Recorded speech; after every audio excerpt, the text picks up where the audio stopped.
What's going on, guys? And this is a regular guy with the Regular Guy Firearms channel, and today we're checking out the Sig P250. Now I'm going to start right off the bat and say that I'm going to apologize real quick because I do not have shoot footage for this video. I suffered a crash recently and I lost a lot of footage. Actually, this tabletop is a repeat because I lost that footage as well. And as well as many of you also know, ammunition is rather expensive these days, and in order for me to keep training at least once a week, I'm just gonna have to roll with it this way. So, plus, this is also a subscriber's handgun. This is not my personal firearm, and I am not going to keep it from him any longer. So, now we're going to start from top to bottom, and the first thing that I notice are these sights.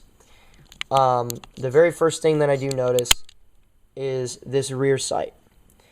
Now, I don't know what the hell was going through their head when they made this, but making your hammer this high was absolutely not necessary.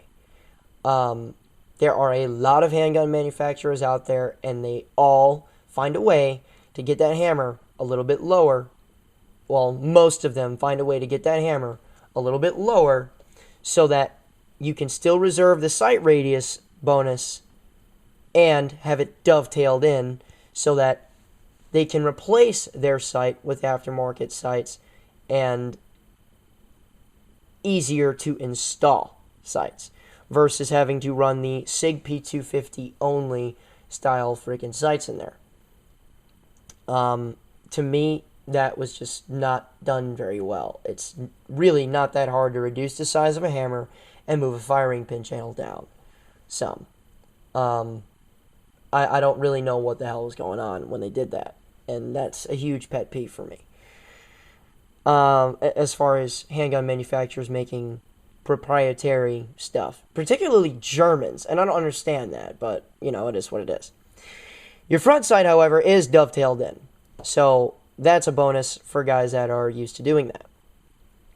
The second thing is all personal preference for me, and it is the fact that, well, first of all, these are a set of night sights, which do work. They glow, but the problem I have with these night sights are that they are the same shade and color.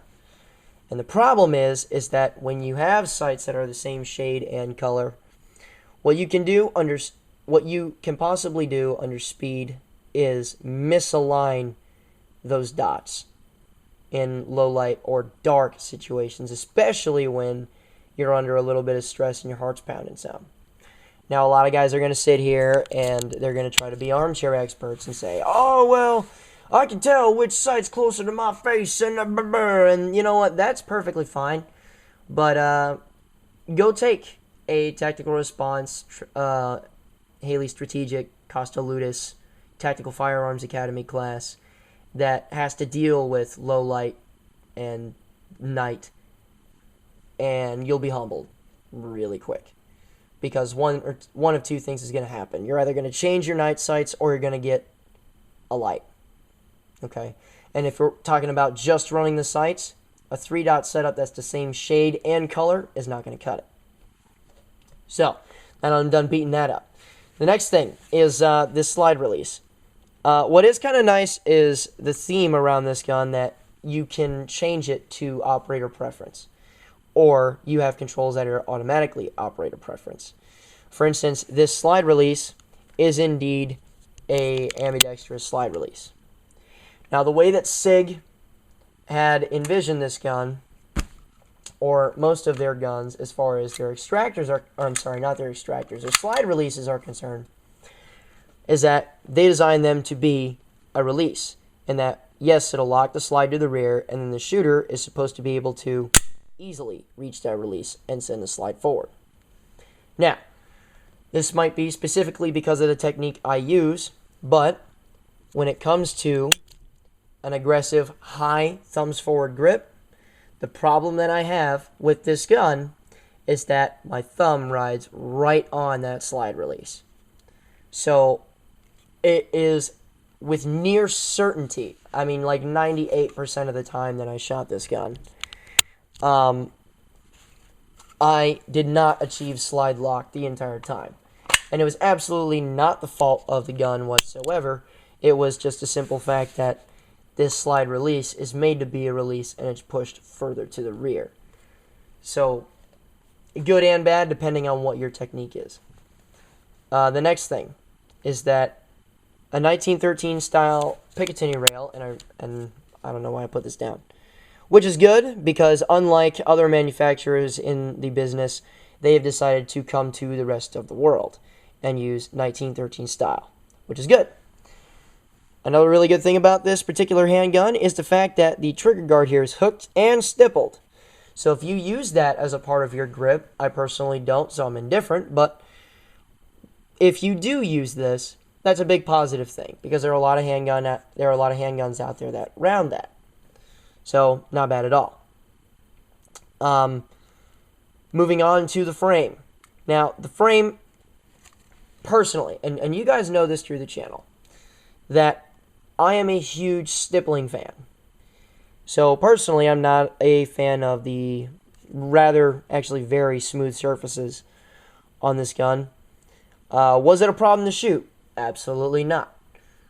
Would I have preferred to have grip stippling in the order of, say, this?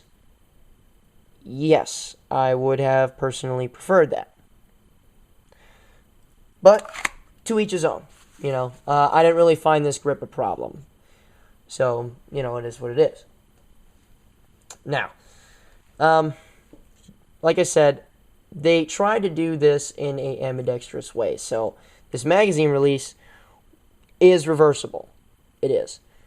I personally chose not to reverse this magazine because this is obviously not my gun, and I'm used to using my trigger finger to drop magazines on right-handed only guns, so not a big deal.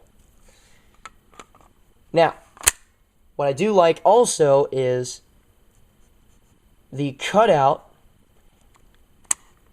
and the extended portion of these magazines.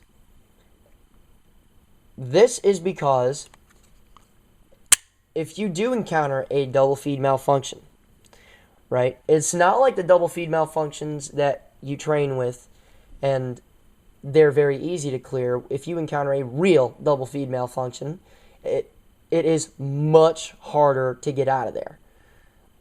Doing your lock, strip, rack is much more difficult to do on the strip part. So it's nice to have a little place that your hands can dig into and actually rip loose because it was particularly cut out for it. So that is a huge plus. I do really like that about this. And this being a double action only handgun, I'm not going to bash on this trigger specifically because, yes, I'm used to things being a certain way, but by the design as a double action only handgun, this is actually a pretty nice trigger. This particular example broke at right over 8 pounds, which is pretty good for a double action only trigger. It's very smooth. It's not stagey at all. And, of course, once you pull that trigger, you can just keep rocking it. You don't have to worry about a reset or anything. Just extend, pull again. Okay. Do I personally prefer double action triggers? No. But for the type, much more pleasant to shoot than, let's say, a Kel-Tec PF9. Okay. Which is an awful double action only trigger. Much heavier too. And on, let's say, a M9 or Beretta M92 style handgun in double action mode, that trigger is far and away worse than this trigger. Now, shooting 25, 50 rounds through this gun at, in one sitting, not that bad. Going above 100 to 200 rounds, a pain in the ass. Because that real long double action trigger, it really does test your fundamentals really well. And I caught myself bitching up quite a bit and doing the jerk in the middle of shooting. So, is it an accurate handgun? Absolutely. Mechanically, it is just as accurate as any other handgun on the market designed for duty use. And this was designed for duty use for police departments and whatnot that only allow them to carry double action only. So, not bad as far as a trigger is concerned, especially a double action trigger. Not bad at all. Okay. And now we're going to go to something rather interesting. Now, I sped this up some so that you guys didn't have to watch me monkey fuck parts on this gun. But if you remove this pin, hold on, this is your takedown lever. If you just turn it up to where this little tab is facing straight up and out of the channel that was carved in for it, which is here. If you have that face up to where it's not in the channel that was cut out for it, you can just simply pull it out. It does require a little bit of force. Now, this is the serialized part. Okay? This is the gun. Much like how a lower receiver is the serialized part on an AR, or the frame, in most cases, is the gun. Meaning that's the serialized part that the paperwork is done on. This is the serialized part. Now, the really interesting thing about this is that you can go from 9 to 45 and all that other good jazz by just using this and either buying a new frame and slide with barrel and recoil spring and all that, or in case of you going from 45 to 9, you can keep the frame and just get a new slide, barrel, and recoil spring. So that is fairly interesting. I do personally like how they decided to go out on a limb and do this. Is it terribly practical with German pricing on parts like that? Well, you be the judge.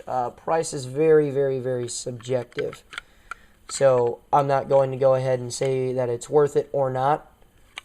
But to me personally, and this is exactly what I said I wasn't going to do, I personally would just buy another damn gun. So that's that whole process. Final thoughts. Well, straight out of the box and thinking of it as a double action only handgun and not worrying about other action types, this gun does its job very well. I put about 500 rounds through this gun for the test. It was 100% reliable. Like I said, this was a loaner gun from a friend of mine. He's had this gun for a while, and I know him and I talk to him often. And he's reported excellent reliability as well. And I see no need to discount his statement on that.